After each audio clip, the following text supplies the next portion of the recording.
जय हिंद, नमस्कार। कैसे हैं आप लोग? होपफुली बहुत अच्छे होंगे। आज मैं एक नया नोटिफिकेशन लेके आया हूँ। लास्ट टाइम आपने एफकेट का नोटिफिकेशन देखा होगा। मैं जो नोटिफिकेशन यहाँ पे लेके आया हूँ वो नोटिफिकेशन है यूपीएससी सीएपीएफ। जी हाँ, असिस्टेंट कमांडेंट की वैकेंसीज आ चुकी हैं। फॉर्म भरना शुरू हो चुका है। तो उसके बारे में जो डिटेल वीडियो है, वैकेंसीज को लेकर, एलिजिबिलिटी को लेकर एंड सिलेबस को लेकर, वो आपके सामने है। ठीक है, तो आइए चलिए शुरू करते हैं। अगर आप अप्लाई जैसे आप करना चाहते हैं, जब आप जाएंगे अप्लाई करेंगे सीएबीएफ के एग्जाम में, तो आपको ना एक वेबसाइट बिल्कुल दिमाग में भर लेनी है अपनी। वो क्या है? वो है upsconline.nic.in।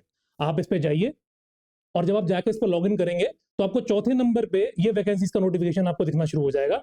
आप उस पर क्लिक करके अपनी प्रोसेस को आगे फुलफिल कर सकते हैं।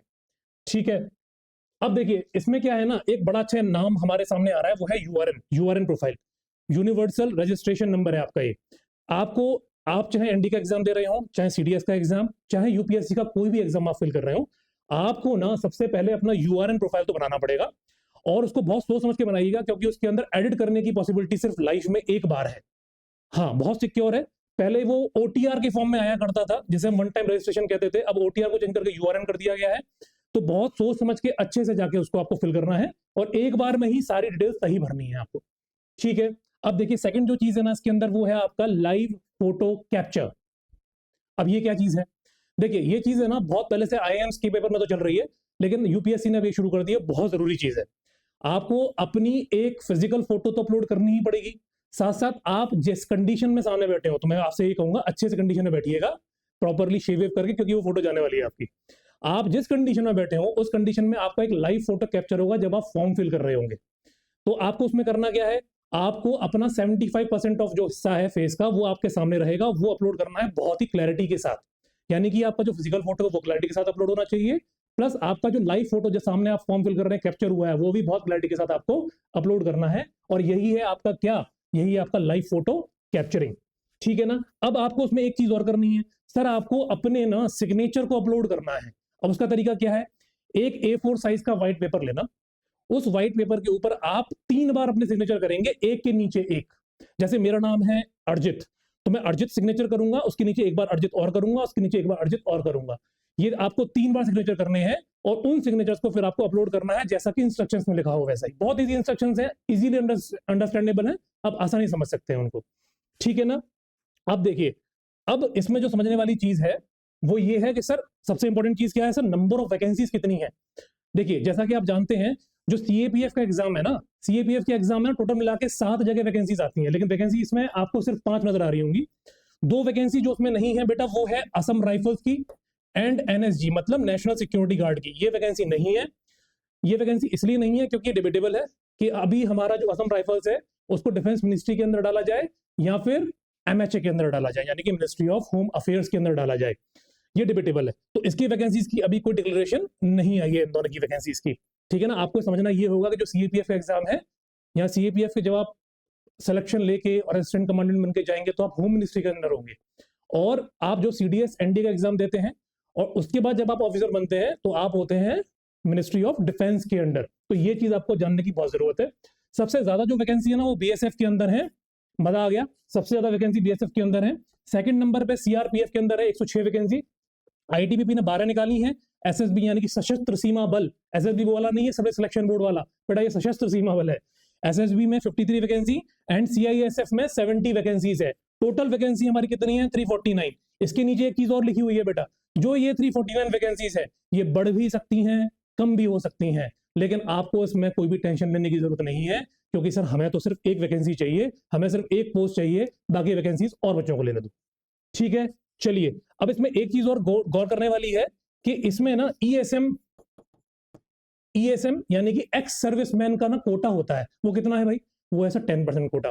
अब आपको मैं एक जानकारी और देना चाहता हूं, जो एमएनएस है ना, एमएनएस मिलिट्री नर्सिंग सर्विसेज, पहले वो ईएसएम कैटेगरी के अंदर नहीं आता था, लेकिन फरवरी में नोटिफिकेशन आ चुका है, वो लोग भी अब ईएसएम कैटेगरी के अंदर आते हैं। तो best of luck to MNS वाले लोग ऑल्सो, वो जाके इस फॉर्म को भी फिल कर सकते हैं। Yes sir. चलिए आगे देखते हैं। देखिए इसकी एलिजिबिलिटी कंडीशन क्या है सर? नेशनलिटी हम सबको मालूम है, इंडियन है। आगे बढ़ जाते हैं। सर इसमें ना अच्छी चीज क्या है सर, मेल एंड फीमेल दोनों अप्लाई कर सकते हैं। कुछ एग्जाम ऐसे हैं डिफेंस मिनिस्ट्री के अंदर, इसके अंदर फीमेल को अभी नहीं इजाजत है, वो अप्लाई नहीं कर सकती हैं, लेकिन सीएबीएफ के अंदर आप दोनों लोग अप्लाई कर सकते हैं। ठीक है, अब देखिए एज लिमिट को बहुत ध्यान से सुन लीजिए, समझ लीजिए। मिनिमम एज चाहिए सर 20 ईयर्स, ये मिनिमम एज है, और मैक्सिमम एज है ना सर 25 ईयर्स है। कितनी है सर? 25 ईयर्स। ठीक है ना, ये तो एज वाइज हो गया। अगर मैं डेट ऑफ बर्थ वाइज बात करूं तो सर देखिए, आप ये देखिए 1 अगस्त 2026 से लेकर 2 अगस्त 2001 से लेकर 1 अगस्त 2006 तक के बच्चे इसमें अप्लाई कर सकते हैं। मतलब ये है कि आप इससे बड़े नहीं होने चाहिए, 2001 से पहले की आपकी डेट ऑफ बर्थ नहीं होनी चाहिए, और 2006 के बाद की डेट ऑफ बर्थ नहीं होनी चाहिए। इन दोनों के बीच वाले ही बच्चे इस फॉर्म को अप्लाई कर सकते हैं, बहुत क्लियरली मेंशन्ड है इसके अंदर। ठीक है ना, अब इसमें ना कुछ एज रिलैक्सेशंस भी हैं कैटेगरी वाइज। देखिए सबसे अच्छी चीज क्या है, क्योंकि ये होम मिनिस्ट्री के अंडर आता है तो उसमें कैटेगरीज को एडवांटेज तो है। क्या एडवांटेज है सर? एडवांटेज ये है कि इसमें उनको एज रिलैक्सेशन मिल जाता है। किस किस को मिलता है? जो SC ST कैटेगरी के लोग हैं उनको हमारा एज रिलैक्सेशन मिलता है कितना बेटा? Up to 5 years maximum.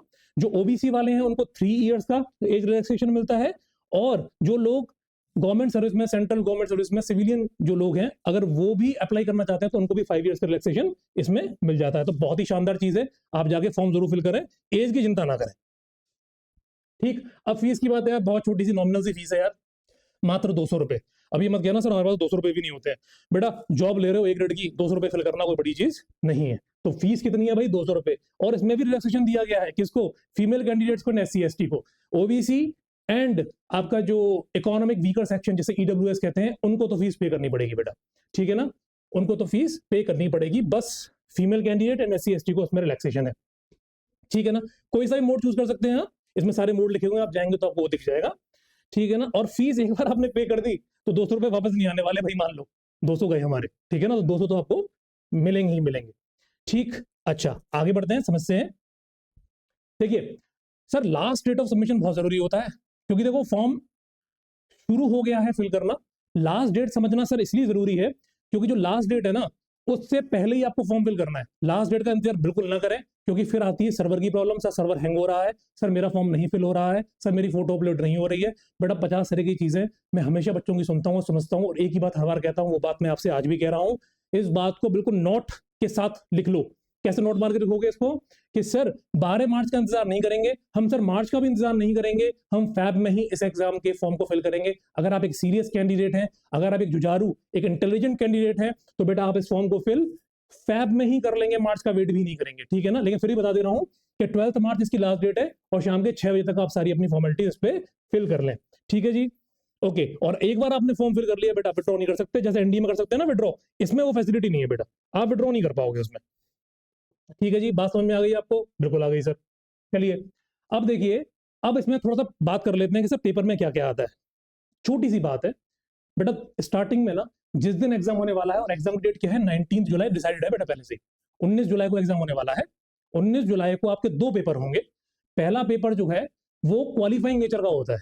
Qualifying का मतलब कुछ और मत ले लेना, मैं समझाता हूँ कैसे। क्वालिफाइंग नेचर का पेपर है बेटा, जब तक आप उसकी कट ऑफ क्लियर नहीं करेंगे ना, जो जो बोर्ड डिसाइड करेगा करता है, जनरली 25% होती है वो, जब तक आप उसको क्लियर नहीं करेंगे आपका पेपर 2 चेक ही नहीं होगा।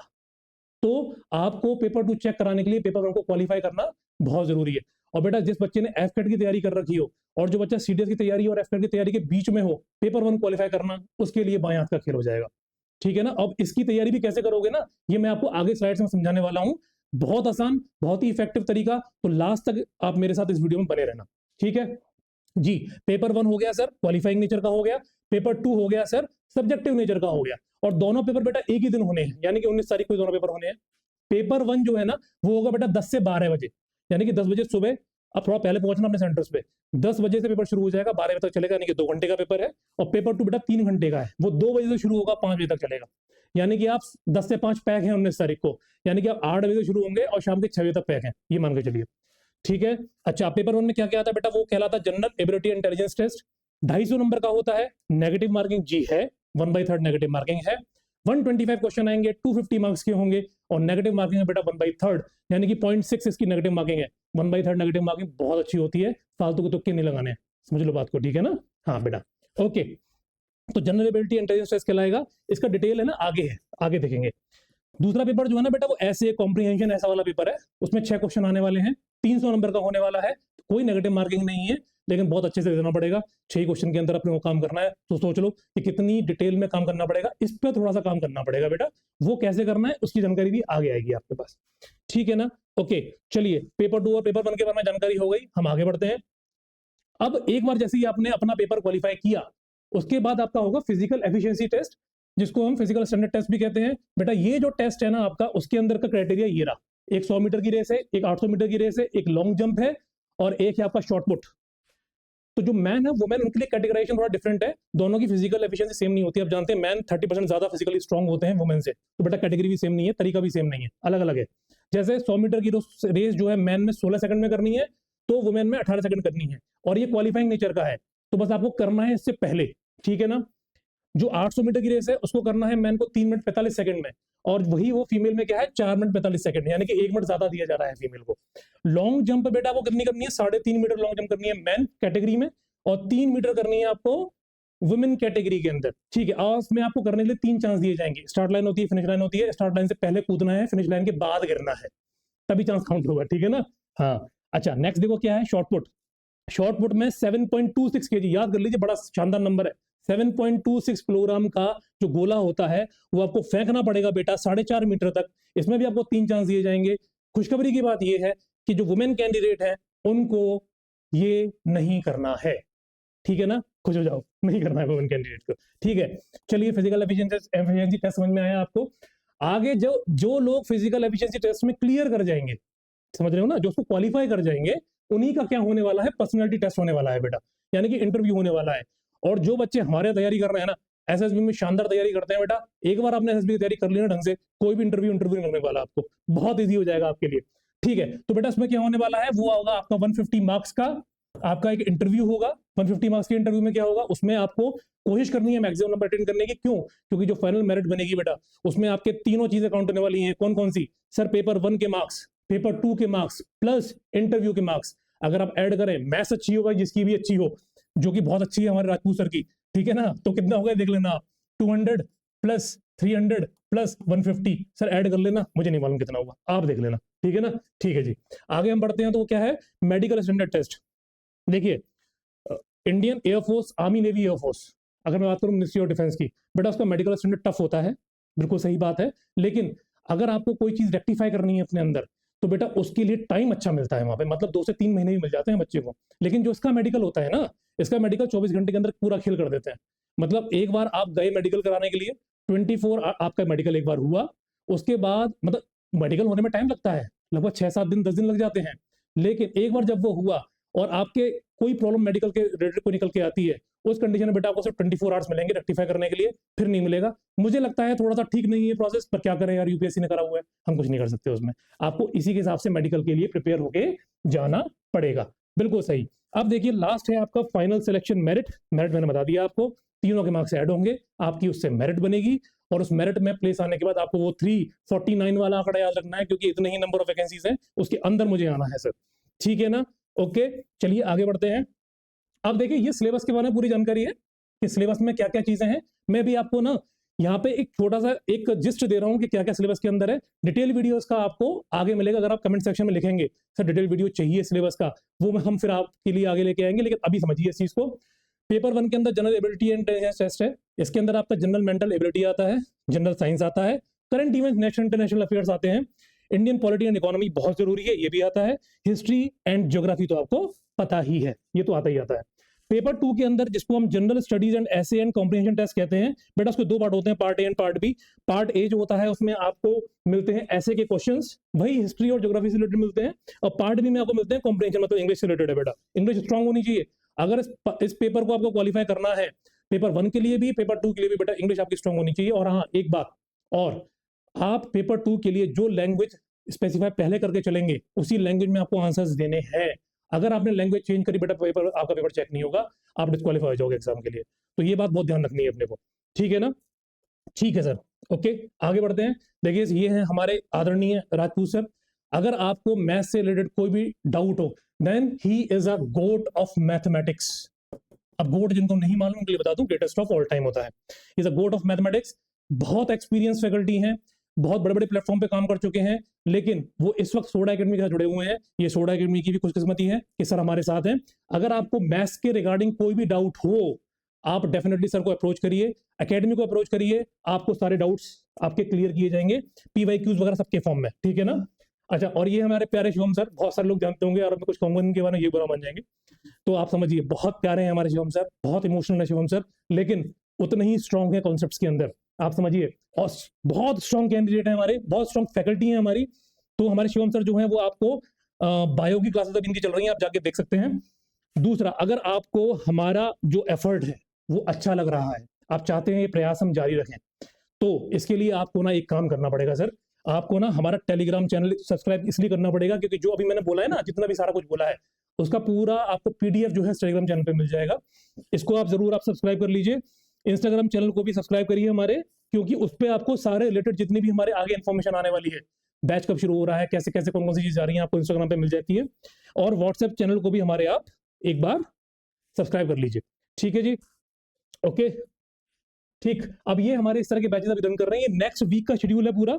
Divyanshi ma'am, Abhishek sir, Aman sir and Shivam sir, ये क्लासेस का पूरा शेड्यूल है। मैं हट जाता हूँ, स्क्रीनशॉट ले लो, ठीक है ना। ये क्लास का शेड्यूल चल रहा है, नेक्स्ट वीक के लिए है। अगर आप NDA CDS की तैयारी कर रहे हैं और वाकई उसके लिए आप थोड़ा सा डेडिकेटेड है, थोड़ा भी डेडिकेटेड है ना, तो आप इनके इस चैनल को जरूर आप देखेंगे, आप इनकी क्लासेस को जरूर देखेंगे और उससे जरूर चीजें सीखेंगे, मुझे पूरी उम्मीद है, ठीक है। So is the last slide, and slide last है, मेरा और आपका इंटरेक्शन लास्ट नहीं है, वो लॉन्ग लास्टिंग है, वो बहुत लंबा चलने वाला है, और हम आगे भी आपके साथ मिलते रहेंगे, बने रहेंगे। Lieutenant AM Bharadwaj signing out, thank you, Jai Hind.